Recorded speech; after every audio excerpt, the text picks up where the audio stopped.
Voter হতে জাতীয় পরিচয়পত্রের আবেদন করলেন তারেক রহমান। ঢাবিতে ওসমান হাদি ও জাতীয় কবির কবর জিয়ারত। এটা নিঃসন্দেহে তার যে রাজনৈতিক প্রজ্ঞা, সেই প্রজ্ঞারই পরিচায়ক। অবশেষে যুদ্ধবিরতিতে সম্মত থাইল্যান্ড ও কম্বোডিয়া। বছরের ভয়াবহতম সীমান্ত সংঘাত বন্ধে চুক্তি সই আজই কার্যকর। বিপিএল এর ম্যাচ চলাকালে মারা গেলেন ঢাকা ক্যাপিটালসের কোচ মাহবুব জ্যাকি। হার্ট অ্যাটাকে মৃত্যু বলছেন চিকিৎসক।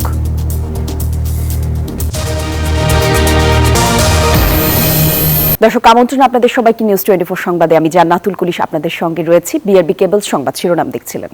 বিএনপির ভারপ্রাপ্ত চেয়ারম্যান তারেক রহমান ও তার মেয়ে জাইমা রহমানের জাতীয় পরিচয়পত্র নিবন্ধন সম্পন্ন হয়েছে। শনিবার দুপুরে এনআইডি সংক্রান্ত যাবতীয় কাজ শেষ করেন তারা। এর আগে ভোটার হতে অনলাইনে ফর্ম পূরণ করেন তারেক রহমান ও জাইমা রহমান। এরপর আগারগাঁও নির্বাচন অফিসে যান তারা। সেখানে তাদের ছবি তোলা হয়। এরপর ফিঙ্গার, চোখের আইরিশ এবং বায়োমেট্রিক সম্পন্ন করেন তারা। ঢাকার 17 আসনের গুলশান এলাকার 19 নম্বর ওয়ার্ডের ভোটার হতে আবেদন করেছেন তারা। আর এনআইডির ডিজি ASM হুমায়ুন কবির জানান, ফিঙ্গার দেওয়ার পর 24 ঘন্টার মধ্যে এনআইডি পাবেন তারেক রহমান।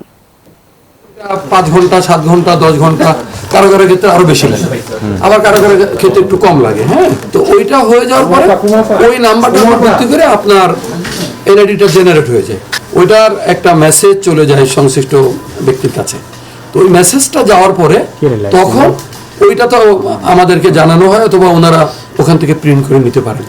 দর্শক, নির্বাচন কমিশনে আমাদের সহকর্মী মারুফা রহমান আছেন, তার কাছ থেকে জানবো সবশেষ তথ্য।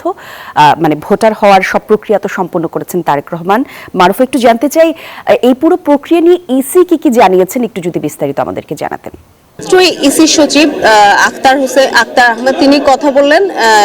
তিনি সিনিয়র সচিবও তিনি বললেন ভোটার তালিকায় নিবন্ধন হওয়ার জন্য যে আনুষ্ঠানিক প্রক্রিয়া সেটি সম্পূর্ণভাবে সম্পন্ন করেছেন বিএনপির ভারপ্রাপ্ত চেয়ারম্যান তারেক রহমান এবং নির্বাচন কমিশন। এখন আগামীকালকে এটি নিয়ে যাচাই বাছাই হবে এবং তারপর পরে এটি কনফার্ম হবে, অর্থাৎ বিষয়টি 7 থেকে 24 ঘন্টার মধ্যে আসলে কনফার্ম হবে এবং ভোটার আইডি কার্ড নাম্বার সহ আইডি কার্ডটি তিনি হাতে পাবেন।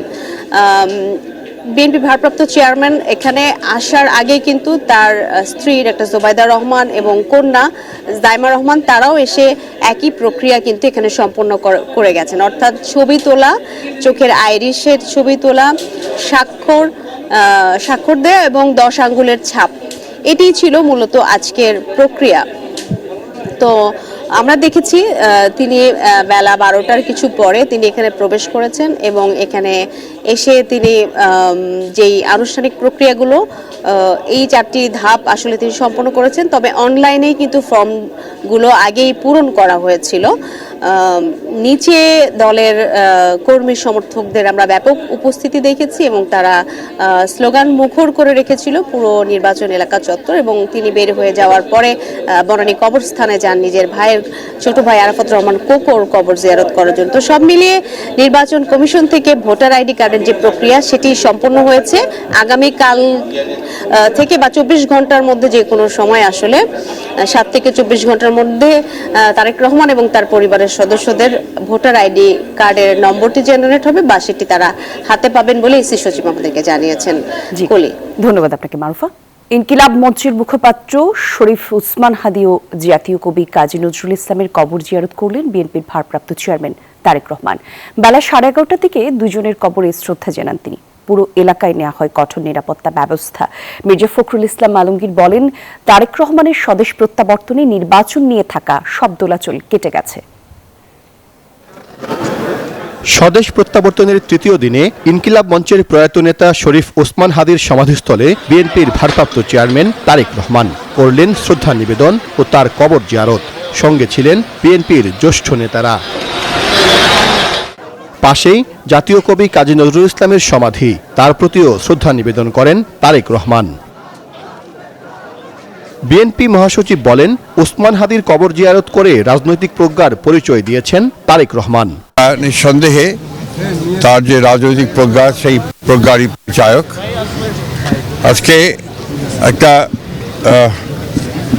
জটিল রাজনৈতিক পরিস্থিতির মধ্যে যারা তারেক রহমান সাহেবের আগমন বাংলাদেশে এটাকে অনেক সমীকরণগুলোকে সহজ করে দিয়েছে। সেই আমরা মনে করছি যে সেটা অনেকটা দূরীভূত হয়েছে, তবে চক্রান্ত ষড়যন্ত্র সেটা আগে ভাগে কিছু বলা যায় না, তবে এখন মানুষের মধ্যে সেই সংখ্যাটা দূর হয়ে গেছে। তারেক রহমানের আগমন ঘিরে ঢাকা বিশ্ববিদ্যালয় এলাকায় নেওয়া হয় কড়া নিরাপত্তা। শনিবার বেলা 11:15টার কিছুক্ষণ পর সমাধিস্থলে এসে পৌঁছান তিনি। স্বাগত জানান ঢাবি উপাচার্য নিয়াজ মাহমুদ খান, ডাকসুর ভিপি সাদিক কায়েম ও সাতাদলের শিক্ষক নেতারা। স্বাগত জানাতে সমাধিস্থলে ছিলেন ছাত্রদলের নেতাকর্মীরাও। বাংলাদেশ জাতীয়তাবাদী ছাত্রদল, ঢাকা বিশ্ববিদ্যালয় সহ সকল ইউনিটের নেতাকর্মীরা এখানে উপস্থিত হয়েছে। তার বক্তব্যে তিনি বাংলাদেশের কারো বিরুদ্ধাচরণ করেননি। তিনি কিন্তু বাংলাদেশের সকলকে নিয়ে কথা বলেছেন। আমরা মনে করি তার নেতৃত্বে বাংলাদেশ এগিয়ে যাবে গণতন্ত্রের প্রতি, আমরা সেই প্রত্যয় ব্যক্ত করছি। তারেক রহমানকে সামনাসামনি এক নজর দেখতে আসেন আরো অনেকেই। আমরা মনে করি বাংলাদেশের আপামর জনগণের মনের চাহিদা মেটানোর মতো প্রতিটা কর্মসূচি উনি প্রণয়ন করে যাবেন। যে হাদি গণতন্ত্রের পক্ষে কথা বলতে গিয়ে, ন্যায় বিচারের পক্ষে কথা বলতে গিয়ে গণতন্ত্রের বিরুদ্ধে শক্তি, এই দেশে একটি ন্যায়পরায়ণ শাসন ব্যবস্থা প্রতিষ্ঠার বিরুদ্ধে শক্তির সেই সমস্ত ষড়যন্ত্রকারীদের হামলায় নিহত হয়েছেন। উপস্থিত সবার উদ্দেশ্যে হাত নেড়ে শুভেচ্ছা জানান তারেক রহমান। পরে রওনা হন নির্বাচন কমিশনের উদ্দেশ্যে। ইনসাফ ভিত্তিক রাষ্ট্র প্রতিষ্ঠায় সোচ্চার ছিলেন শহীদ ওসমান হাদি। তার কবরের পাশে দাঁড়িয়ে তারেক রহমান এই বার্তায় দিলেন, আগামী দিনে ইনসাফ ভিত্তিক রাষ্ট্র প্রতিষ্ঠা করতে চান তিনিও। সাইফুল ইসলাম, নিউজ 24, ঢাকা। স্বদেশ প্রত্যাবর্তনের তৃতীয় দিনও নানা রকম কর্মসূচিতে ব্যস্ত দিন পার করছেন তারেক রহমান এবং তার গাড়ি বহরের সঙ্গে সকাল থেকে আমাদের সহকর্মী আল মোহাইমিনুল খান আছেন। তার কাছ থেকে জেনে নেব এই মুহূর্তের কর্মসূচি। মোহাইমিনুল, একটু জানাবেন তারেক রহমানের গাড়ি বহর এখন কোথায় আছে, দিনের বাকি অংশে আর কি কি কর্মসূচি রয়েছে, একটু বিস্তারিত জানতে চাই। ধন্যবাদ কলি আপনাকে। আমরা কিন্তু এই মুহূর্তে নৌবাহিনীর সদর দপ্তরের পাশ দিয়ে যে সেনাবাহিনী ক্যান্টনমেন্টের রাস্তাটি গিয়েছে, বনানী সামরিক কবরস্থানের মসজিদের যে গেটটি, সেদিক দিয়ে ভেতরে প্রবেশ করেছি এবং তার বহরটি কিন্তু প্রথমে একবার 300 ফিটের দিকে রাস্তা যাওয়া শুরু করলেও এই মুহূর্তে কিন্তু আবার গাড়িটি ঘুরিয়ে নৌবাহিনীর যে সদর দপ্তর তার সামনে দিয়ে নিয়ে এসে বনানী কবরস্থানের যে মসজিদটি রয়েছে তার সামনে যে খালি মাঠটি রয়েছে সেখানে গাড়িগুলো রাখা হয়েছে।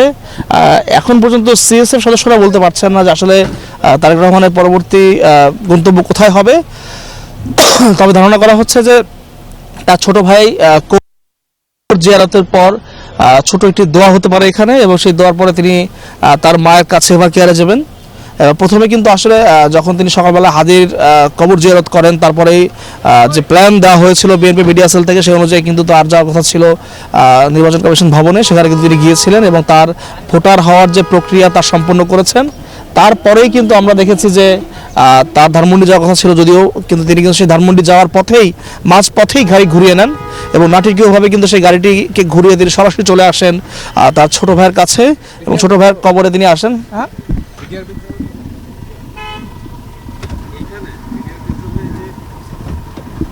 এরপর কিন্তু তিনি চলে এসেছেন সরাসরি বনানী কবরস্থানে, সামরিক কবরে চলে এসেছেন এবং সামরিক কবরস্থানে তিনি অবস্থান নিচ্ছেন এবং সামরিক কবরস্থানের সামনেই তার কিন্তু গাড়ির বহরটি এখানে থেমে গিয়েছে। ধারণা করা হচ্ছে যে যতটুকু জানতে পেরেছি আমরা যে বিডিআর বিদ্রোহে নিহত যে অফিসাররা রয়েছেন তাদের কবর তিনি জিয়ারত করতে পারেন, কারণ এই জায়গাটি যে জায়গায় আমরা অবস্থান করছি এটি কিন্তু ক্যান্টনমেন্টের ভেতরেই এবং এখানেই কিন্তু বিডিআর বিদ্রোহে নিহত অফিসারদের কবর রাখা হয়েছে। ধারণা করে তিনি এখানে কবর জিয়ারত করবেন। তো কলি বনানী কবরস্থান থেকে এই ছিল এখন পর্যন্ত আমার কাছে সর্বশেষ তথ্য। ওসমান হাদির বিচার দাবিতে ফের শাহবাগ মোড়ে ফিরেছেন ইনকিলাব মঞ্চের নেতাকর্মীরা। শনিবার দুপুর 12টার পর তারা আজিজ সুপারমার্কেটের সামনে থেকে শাহবাগ মোড়ে এসে অবস্থান নেন। বিএনপির ভারপ্রাপ্ত চেয়ারম্যান তারেক রহমানকে শহীদ ওসমান হাদির কবর জিয়ারতে নির্বিঘ্নে যাওয়ার সুযোগ করে দিতে সকাল 10টার কিছুক্ষণ পর শাহবাগ মোড় থেকে সরে যান ইনকিলাব মঞ্চের নেতাকর্মীরা। বিচার নিশ্চিত না হওয়া পর্যন্ত শাহবাগে অবস্থান করার কথাও জানান তারা। এই মঞ্চ থেকে আমরা আমাদের ভাইয়ের বিচার আদায় করে তারপর বাসায় ফিরবো ইনশাআল্লাহ। সংগ্রামটা অনেক কঠিন, অনেক দীর্ঘ, এটার জন্য ধৈর্য ধরে জ্ঞানের সাথে প্রজ্ঞার সাথে আমাদেরকে লড়তে হবে। 2 দফা দাবি যে সরকারের কোনো উপদেষ্টা বা সরকার কাউকে পাঠানো, মানে আপনার প্রশাসনিক কর্মকর্তারা, মানে যারা সরকারের উপদেষ্টা তারা না আসলে আমরা এখান থেকে যাব না। দর্শক, একটু আমরা শাহবাগে যেতে চাই। আমাদের সহকর্মী সেখানে আছেন। আমরা আমাদের সহকর্মী তাওহিদুল ইসলামের সঙ্গে যুক্ত হব, শাহবাগের সবশেষ অবস্থা জানবো। একটু তাওহিদ, জানাবেন ইনকিলাব মঞ্চের যে কর্মসূচি, তা নিয়ে বিস্তারিত কি তথ্য আপনার কাছে আছে? কলি, আপনাকে ধন্যবাদ। আপনি জানেন যে গতকাল জুমার নামাজের পর থেকেই তারা এই শাহবাগে কিন্তু জমায়েত হতে শুরু করে। ইনকিলাব মঞ্চের মুখপাত্র হাদির হত্যাকারীর বিচারের দাবিতে কিন্তু তারা এই হত্যা করে। তো আজকে সকাল থেকেই কিন্তু তারা এই শাহবাগ আর কি শুক্রবার রাতভর কিন্তু এই শাহবাগ মোড়েই তারা ছিল। তারপর সকালে যখন শোনা যাচ্ছে যে বিএনপির ভারপ্রাপ্ত চেয়ারম্যান তারেক রহমান হাদির কবর জিয়ারত করতে যাবে, তখন তাকে সহযোগিতা করতে এখান থেকে সরে সুপার মার্কেটের সামনে যে অবস্থান নেয়। এরপরে তারেক রহমান এই শাহবাগ এলাকায় ত্যাগ করার পর কিন্তু তারা আবার শাহবাগে এসে অবস্থান নেয়। আমরা ইনকিলাব মঞ্চের জুমার সঙ্গে কথা বলছিলাম, যিনি ঢাকা বিশ্ববিদ্যালয়ের আহ্বায়কের দায়িত্ব পালন করছেন।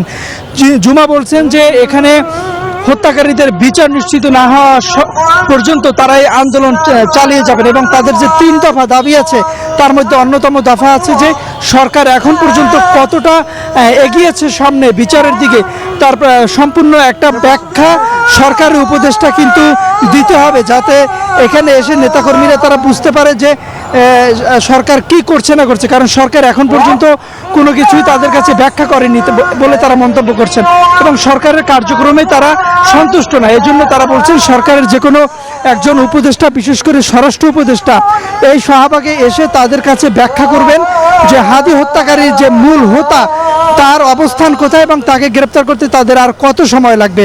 এছাড়া আরেকটু জানিয়ে রাখি, বেলা বাড়ার সঙ্গে সঙ্গে কিন্তু তারা এখানে জমায়েতে মানুষজন আরও বেশি বাড়ছে।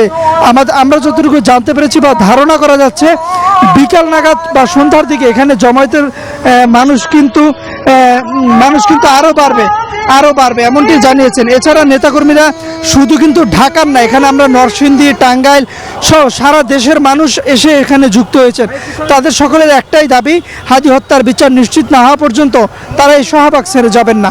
তো শাহবাগ থেকে এই ছিল আমার কাছে থাকা সর্বশেষ তথ্য। কলি, ধন্যবাদ আপনাকে তাওহিদ। জানাবো এই পর্যায়ে জেডিসিআরএম নির্বাচনের পথে।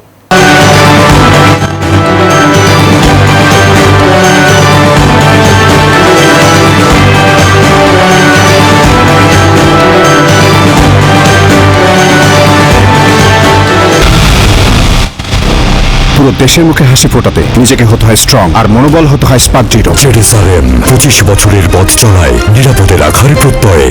আসন্ন জাতীয় সংসদ নির্বাচনে সম্ভাব্য প্রার্থীদের মনোনয়নপত্র দাখিলের সুবিধার্থে আজ সাপ্তাহিক ছুটির দিনেও সারা দেশে ব্যাংক খোলা। বাংলাদেশ ব্যাংকের এক সংবাদ বিজ্ঞপ্তিতে বলা হয়, এ বিষয়ে চিঠি পাঠিয়েছিল এসি সচিব। সম্ভাব্য প্রার্থীদের জামানত এবং ভোটার তালিকার সিডি কেনার টাকা একই সাথে ব্যাংক ড্রাফট বা পে অর্ডার অথবা ট্রেজারি চালানোর মাধ্যমে জমা দিতে হয়। আর এ কারণেই তফসিল ব্যাংকের সব শাখা খোলা রাখতে বলা হয় ওই চিঠিতে। আর এর প্রেক্ষিতে ব্যাংক খোলা রাখার সিদ্ধান্তের কথা জানায় কেন্দ্রীয় ব্যাংক। নির্বাচনের তফসিল অনুযায়ী মনোনয়নপত্র জমা দেওয়ার শেষ দিন আগামী সোমবার।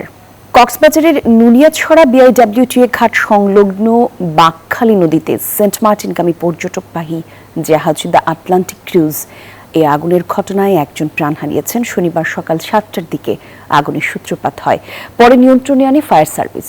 সদর উপজেলার নির্বাহী কর্মকর্তা ও নির্বাহী ম্যাজিস্ট্রেট তাজিলা তাসনিম জানান, আগুনে জাহাজটি পুরোপুরি ক্ষতিগ্রস্ত হয়েছে। এদিকে sea cruise operators owners association of বাংলাদেশের সাধারণ সম্পাদক হুসাইন ইসলাম বাহাদুর জানান, পর্যটক নিতে ঘাটে আসার সময় হঠাৎ জাহাজের ভেতর থেকে ধোঁয়া উঠতে দেখা যায়।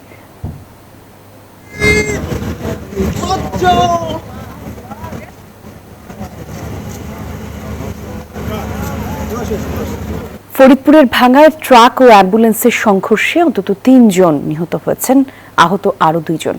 শনিবার সকালে ঢাকা খুলনা মহাসড়কের মনসুরাবাদ এলাকায় এই ঘটনা ঘটে। ভাঙ্গা হাইওয়ে পুলিশ জানিয়েছে, খুলনাগামী একটি ট্রাকের সঙ্গে বিপরীত দিক থেকে আসা একটি অ্যাম্বুলেন্সের সংঘর্ষ হয়, আর এতে করে ঘটনাস্থলেই 3 জন প্রাণ হারান। গুরুতর আহত আরও 2 জনকে ভাঙ্গা উপজেলা স্বাস্থ্য কমপ্লেক্সে পাঠানো হয়েছে। আজকে সকাল অনুমান 7:30টার দিকে যশোর থেকে ঢাকাগামী অ্যাম্বুলেন্স এবং ঢাকা থেকে খুলনাগামী আপনার এটা ছিল ট্রাক, যে সংঘর্ষে 3 জন মারা গিয়েছেন আর 2 জন আহত হয়েছেন। আমরা যে শ্রোতাল সহ আনুষঙ্গিক কার্যক্রম শেষ করেছি, আইনগত বিষয় প্রক্রিয়াধীন আছে। জানাবো ভ্যাসলিন প্রেজেন্স শীতের সাত কাহন।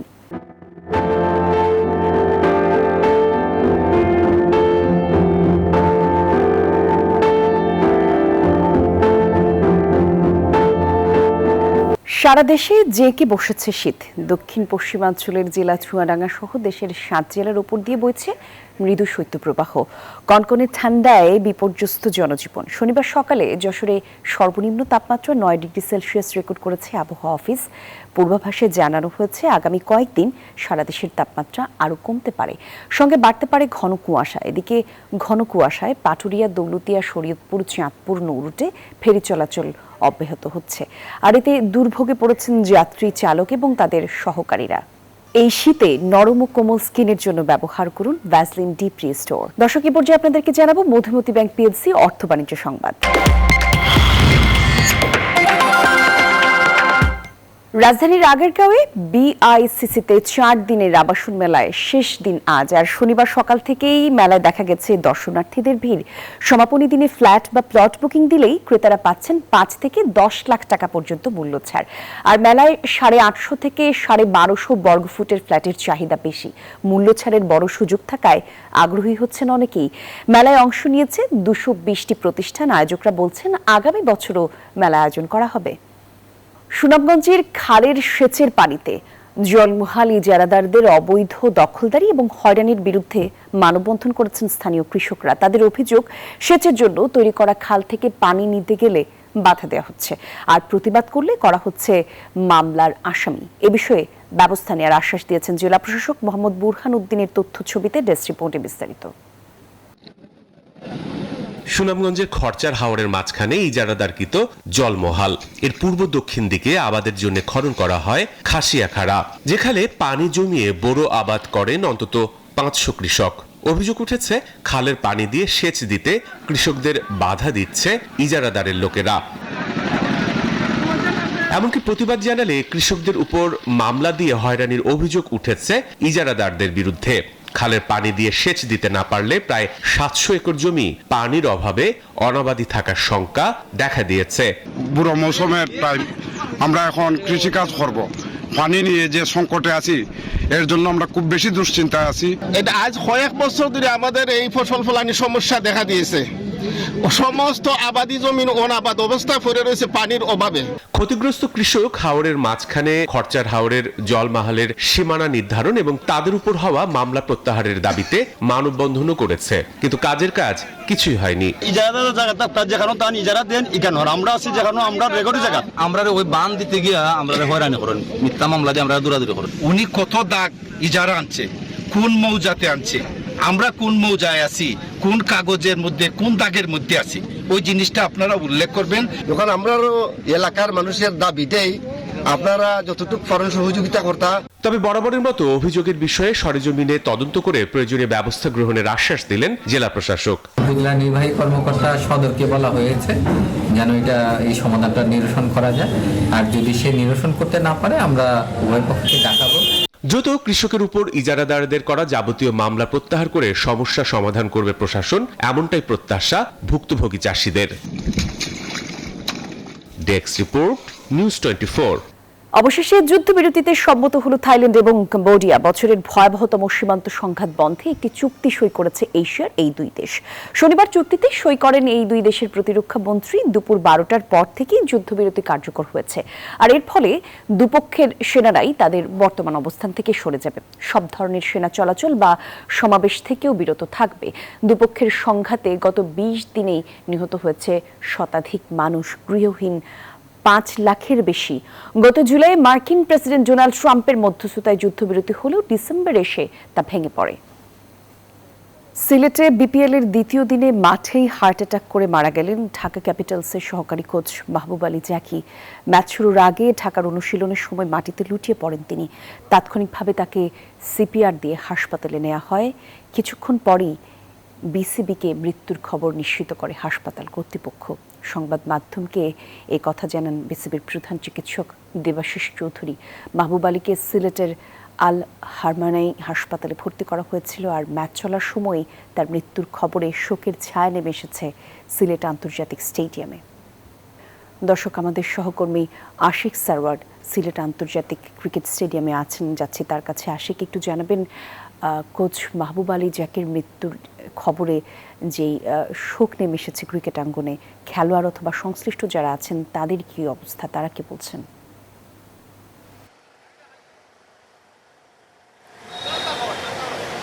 কলি, আমরা এই মুহূর্তে রয়েছি আল হারামাইন হাসপাতালের সামনে। কিছুক্ষণ আগে মাহবুব আলী জ্যাকির মরদেহটি সিলেট আন্তর্জাতিক ক্রিকেট স্টেডিয়ামের উদ্দেশ্যে নিয়ে যাওয়া হয়েছে এবং আমরা দেখতে পেয়েছিলাম এই হাসপাতালের সামনেও ক্রিকেটাররা এসেছিলেন, বিসিবি সভাপতি আমিনুল ইসলাম বুলবুল এসেছিলেন, তাদের চেহারাতেও আসলে ওই শোকের ছায়াটা দেখা গিয়েছে। মেহেদী হাসান মিরাজকে আমরা দেখতে পেয়েছিলাম, মিরাজ যেন কান্নায় ভেঙে পড়ছিলেন। মেহেদী হাসান মিরাজ, শরীফুল, তানভীর সহ বেশ কিছু ক্রিকেটার কিন্তু হাসপাতালে এসেছিলেন শেষবারের মতো জ্যাকি স্যারকে দেখার জন্য। তাদের প্রিয় জ্যাকি স্যার, মাহবুব আলী জ্যাকি, যিনি ঢাকা ক্যাপিটালসের সহকারী কোচ ছিলেন। ম্যাচ শুরু হয়েছে দুপুর 1টায়, তার কিছুক্ষণ আগেই তিনি মাঠেই অনুশীলনরত অবস্থায় তিনি বুকে ব্যথা অনুভব করেন এবং তিনি মাটিতে লুটিয়ে পড়েন। তাও সে তাৎক্ষণিক তাকে সিপিআর দেওয়া হয় এবং এরপরই তাকে অ্যাম্বুলেন্সে করে এই আল হারামাইন হসপিটালে নিয়ে আসা হয় এবং এরপরই ডাক্তার জানান যে অ্যাম্বুলেন্সে থাকা অবস্থাতেই তিনি আসলে শেষ নিঃশ্বাস ত্যাগ করেছেন। এখানে আনার পরে ইমার্জেন্সি তাকে ভর্তি করা হয় এবং পর্যবেক্ষণ শেষে জানানো হয় তিনি আসলে শেষ নিঃশ্বাস ত্যাগ করেছেন, তিনি মারা গিয়েছেন। বিসিবি চিকিৎসক ডাক্তার দেবাশিস তিনি কিন্তু জানিয়েছিলেন যে মাহবুব আলী জ্যাকি আর নেই। তার এই মৃত্যুর খবরে বিসিবি সহ ক্রিকেট সংশ্লিষ্ট সবার মধ্যে শোকের ছায়া নেমে এসেছে। কিছুক্ষণ পরই মাহবুব আলী জ্যাকির জানাজার নামাজ সিলেট আন্তর্জাতিক ক্রিকেট স্টেডিয়ামে অনুষ্ঠিত হবে। কলি, এই ছিল সিলেট থেকে সবশেষ। জি, ধন্যবাদ আপনাকে আশিক। অবশেষে এবারের অ্যাশেজ সিরিজে ম্যাচ জিতল ইংল্যান্ড, কাটলো 15 বছরের খরা। 2011 সালের পর অস্ট্রেলিয়ার মাটিতে টেস্ট জিতল ইংলিশরা, আর বক্সিং ডে বা মেলবোর্ন স্টেটে বেন স্টোকদের জয় 4 উইকেটে, তাও আবার মাত্র 2 দিনেই। ম্যাচের 4টি ইনিংসে হয়েছে লো স্কোরের। স্বাগতিক অস্ট্রেলিয়া 2 ইনিংসে গুটিয়ে গেছে 152 এবং 132 রানে। এদিকে সফরকারী ইংল্যান্ড প্রথম ইনিংসে মাত্র 110 রানে অল আউট, আর তাদের সামনে লক্ষ্য দাঁড়ায় 175 রানের 6 উইকেটে হারিয়ে। এই লক্ষ্য সহজেই পার হয়ে গেছে ইংলিশরা, আর 2 ইনিংসে 7 উইকেট নিয়ে ম্যাচ সেরা ইংলিশদের জশ স্টং। দর্শক, এই ছিল নিউজ 24 সংবাদে। ধন্যবাদ সাথে থাকবার জন্য।